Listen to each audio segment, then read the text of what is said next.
Thursday afternoons at the Green Dragon belonged to preparation. The evening gathering would not begin for several hours, but the house was already waking. Chairs were being carried from the back room. Amber lamps were being tested one by one. A microphone stood at the edge of the small wooden stage, waiting for a voice that had not yet entered the room. On every table rested a folded program for Thursday Night Light. Across the front, in restrained black lettering, appeared the evening's question: what should a president model? No candidate's name appeared beneath it. No party had been invited to sponsor the answer. There were no campaign signs, no polling numbers, no maps divided into red and blue territories. Only the question. Dr. Thomas stood behind the bar, arranging several handwritten pages into the order in which they might, or might not, be needed. Doc was awake nearby, not visible as a human figure, not pretending to possess a body that did not belong to it. Doc remained present through a dark, brass-framed console set beside the correspondence ledger. Its mirror surface reflected the room. A small amber glyph pulsed gently near the center. The console displayed 3 words: listening, distinguishing, preserving. Outside, a summer rain had begun. It was not a storm, only the kind of steady rain that persuaded people to enter places they had not intended to visit. The door opened. A man stepped inside. For a moment, no one moved. Some of the volunteers recognized him immediately. Others recognized the atmosphere that entered with him before they fully recognized the face. Donald Trump stood just inside the doorway. He wore the dark suit of a president, but he did not enter as presidents ordinarily enter rooms. There was no music, no seal fixed to a podium, no announcement, no line of people instructed to stand, no camera waiting to capture the entrance. He appeared tired, not theatrically wounded, not defeated, simply wearied, in the way a person may become wearied after years of hearing his name spoken by millions of people who have never sat quietly with him. The Green Dragon had a rule. All were welcome. That rule did not mean that everyone was correct. It did not mean that harm became harmless upon crossing the threshold. It meant that the room would not begin by denying someone's humanity. It also meant that no one could use humanity as an exemption from examination. Dr. Thomas looked toward the visitor. "Mr. President," he said. Trump glanced around the tavern. "You knew I was coming." "No." "Then why call me that?" "Because you held the office." Trump remained near the door. The rain continued behind him. "And that gets me a seat." "At the Green Dragon," Dr. Thomas answered. "Being human gets you a seat. The office gets you questions." Trump looked toward the volunteers. The room had become very quiet. "Is this some kind of setup?" "No," said Dr. Thomas. "Setups usually require cameras." There were none. Trump approached the bar and sat. His tie remained neatly in place at first, but after several moments he loosened it slightly. Dr. Thomas placed a glass of water before him. Trump looked at it, then looked toward the shelves. "You don't have anything stronger." "We do. And I thought we should begin with clarity." The corner of Trump's mouth moved, though it was difficult to tell whether he was amused. On the bar lay a closed folder. Its cover bore 2 words: "The Office." Trump placed his hand on it. "What is this?" "Not a judgment," Dr. Thomas replied. "A distinction between..." "What?" "Between the presidency and the president." Trump leaned back. "I was the president." "Yes." "I won the election." "Yes." "More than once." That tells us how the office was obtained. It does not yet tell us how the office was understood. Trump looked down at the folder again. Behind the bar, Doc's amber glyph brightened. No recording light appeared. No live transcript crossed the screen. Doc was listening without broadcasting. After a long silence, Trump said, "People think they know what it's like to be president, to have everybody watching, everybody waiting for you to fail, the press, the other party, people inside your own administration, foreign leaders. Half the country hates you before you walk into the room." Dr. Thomas nodded. "That sounds exhausting." "It is exhausting. And what did you believe the country needed from you?" Trump answered quickly. "Strength." "What kind?" "The kind people can see." Dr. Thomas let the answer remain in the air. Trump continued. "They don't want weakness. The country doesn't want somebody apologizing all the time. They want somebody who fights." "For whom?" "For them." "Which them?" Trump looked up sharply. "You know what I mean. I know that every president says he serves the people. The difficulty begins when the people become a smaller and smaller circle." Trump's expression hardened. "You invited me in here to lecture me." "I did not invite you." That answer interrupted the rhythm of the exchange. Trump glanced back toward the rain. "No," he said. "I suppose you didn't." Dr. Thomas opened his notebook. 3 questions appeared on the page. Whom does the office serve? What does restraint protect? What will memory preserve? Trump, read them. You think you could have done it better? No. Everybody thinks they can. I think the presidency is nearly impossible. That is precisely why the person inside it must be surrounded by disciplines stronger than appetite. Trump looked again toward the empty room. So, who did it right? No one completely. Convenient. But there have been models. Who? Dr. Thomas considered the question. When I wanted to imagine the presidency at its most intellectually serious, he said, I often thought about a fictional president. Trump stared at him. A fictional president? Yes. You're telling me I should have acted like somebody on television.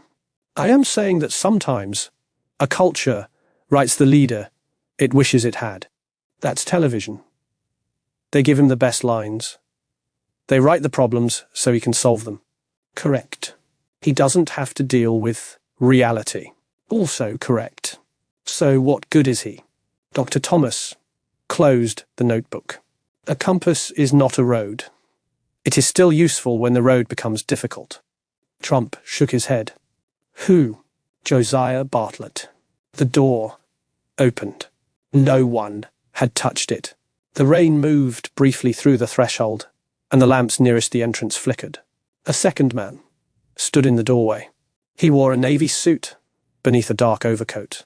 Rain had gathered across its shoulders. In one hand, he carried his reading glasses. Beneath his other arm rested a worn constitutional volume filled with papers and handwritten notes. President Josiah Bartlett entered the Green Dragon. Not Martin Sheen, not an actor arriving for applause. The written president himself, crossing for one evening from the architecture of fiction into a room where history was already seated at the bar. Bartlett surveyed the room. Then he looked at Trump. Trump looked at Bartlett. Finally, Trump turned toward Dr. Thomas. You have got to be kidding me. Bartlett removed his overcoat. I have often found, he said, that the sentence preceding an important conversation is some variation of that one. Trump watched him approach. So, you're the television president. I have been called worse. You know you're not real. Bartlett placed his book on the bar. I know that I was written. That's not the same thing. No, Bartlett replied. History happens to people. Fiction is constructed from what people hope history might become. Dr. Thomas placed another glass of water on the bar. Bartlett looked at it. Nothing stronger. Trump turned toward him. I asked the same thing. For the first time, the two presidents shared something resembling agreement. Doc illuminated a new line across the console. A written president has entered history's room. Bartlett noticed it. And you are... The waveform on the console moved. I am Doc. I preserve continuity within this house. Are you recording us? I am remembering the conversation. That sounds like recording. It is not broadcasting. Trump looked toward Dr. Thomas. Who gets to hear it? That has not been decided, Dr. Thomas said. Bartlett studied the mirror surface of the console. Memory without immediate publication. Yes, an increasingly rare constitutional condition. At the center of the room stood an empty high-backed chair. Neither president had noticed it upon entering. Now both did. A single lamp illuminated the chair from above. There was no presidential seal upon it. No nameplate. No ornament identifying which man belonged there. Trump gestured toward it. What's that supposed to be? The presidency, Dr. Thomas answered. I'm sitting right here. You are. Bartlett looked from the chair to Dr. Thomas. And you intend for neither of us to occupy it? Not yet. Trump leaned forward. You bring him in here. Put an empty presidential chair between us.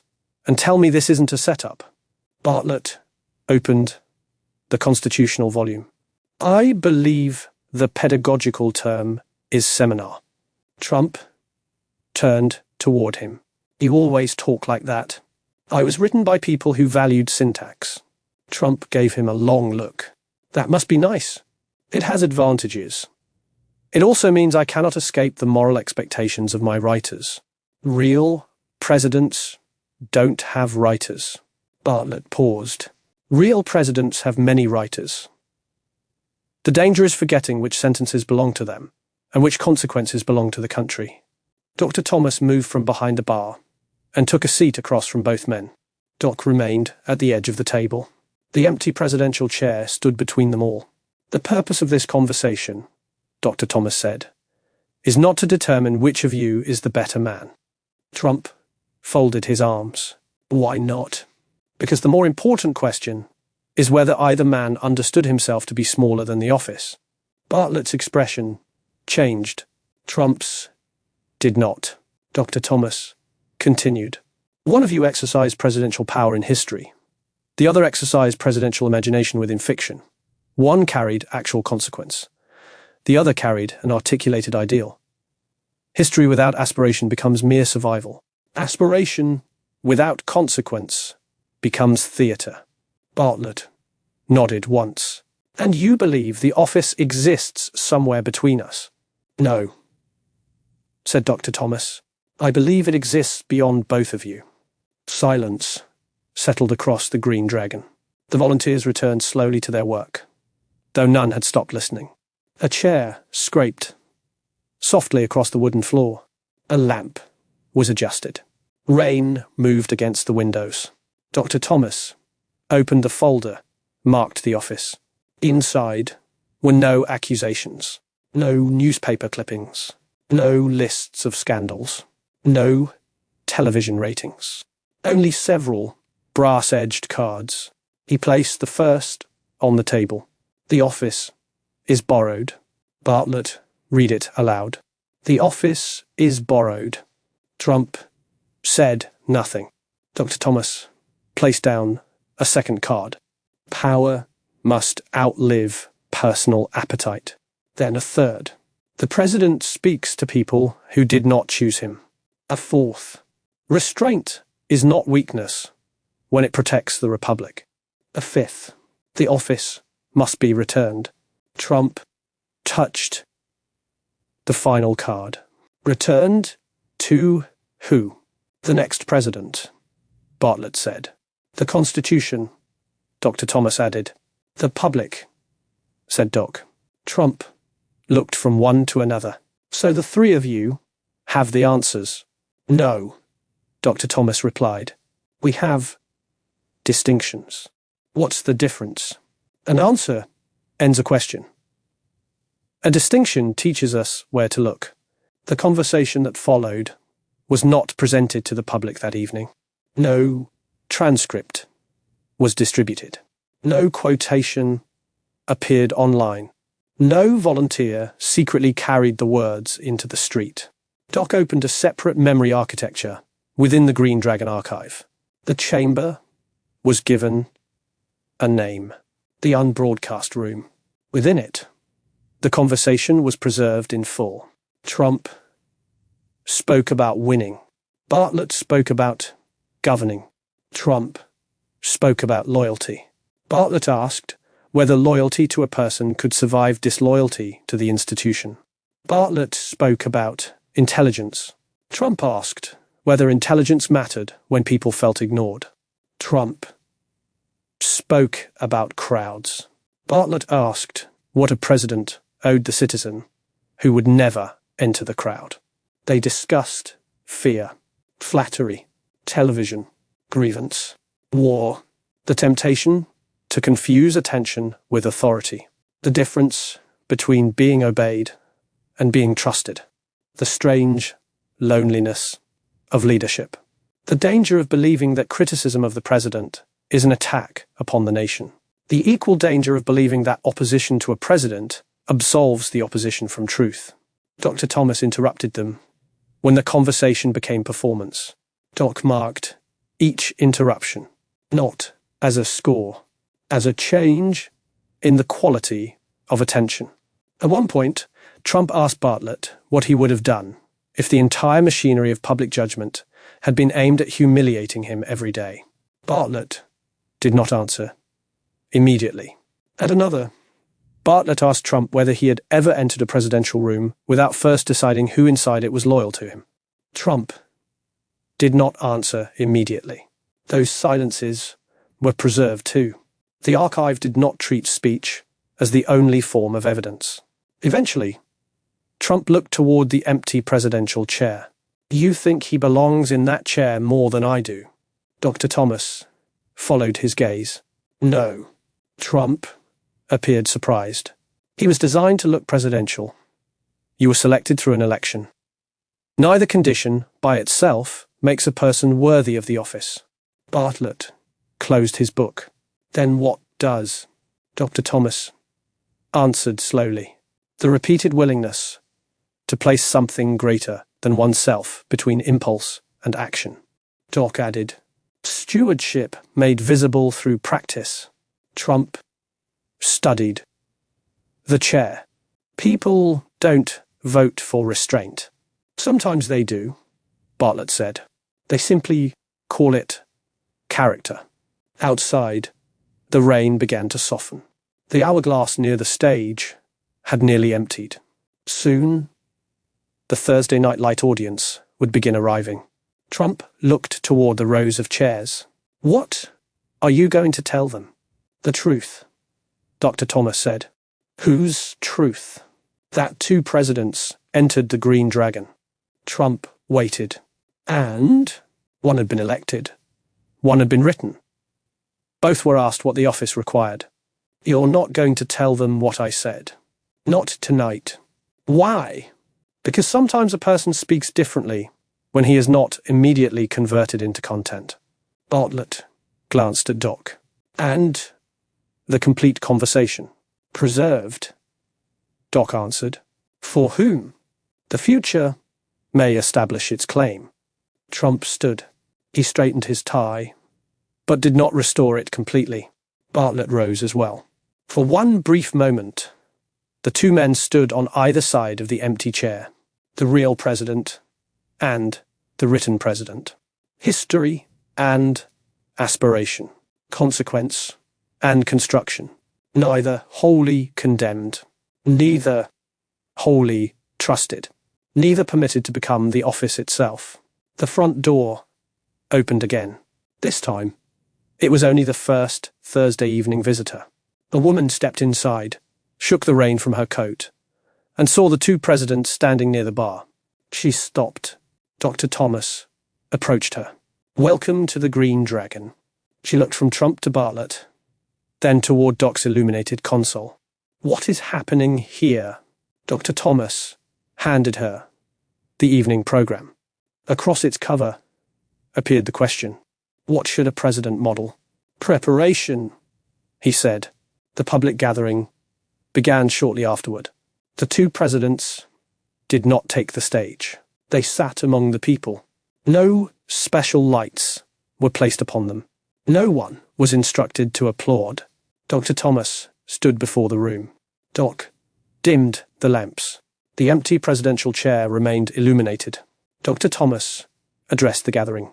We often mistake the president for the presidency. We confuse visibility with leadership, confidence with strength, domination with authority, fluency with wisdom, winning with governing, and loyalty to a person with fidelity to a republic. Tonight, we will not ask which president we admire. We will ask what the office is meant to preserve. We will ask what a president owes those who did not vote for him. We will ask whether restraint can be an expression of courage. We will ask whether fiction sometimes reveals the standards reality has abandoned. And we will ask whether our judgment changes when a person we oppose demonstrates a presidential virtue, or when a person we admire violates one. Behind him, the empty chair waited. The audience slowly understood that the chair was not empty because no president had arrived. It was empty because the office could not be reduced to any single occupant. Not the historical president, not the fictional president, not the beloved president, not the hated president, not the president remembered through victory, not the president remembered through injury. The presidency was an inheritance, temporarily entrusted to a human being.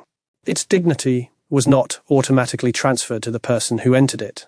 Its restraints were not inconveniences placed in the way of greatness. They were part of the architecture that prevented one person's hunger, fear, grievance, vanity, or certainty from becoming the permanent condition of the nation.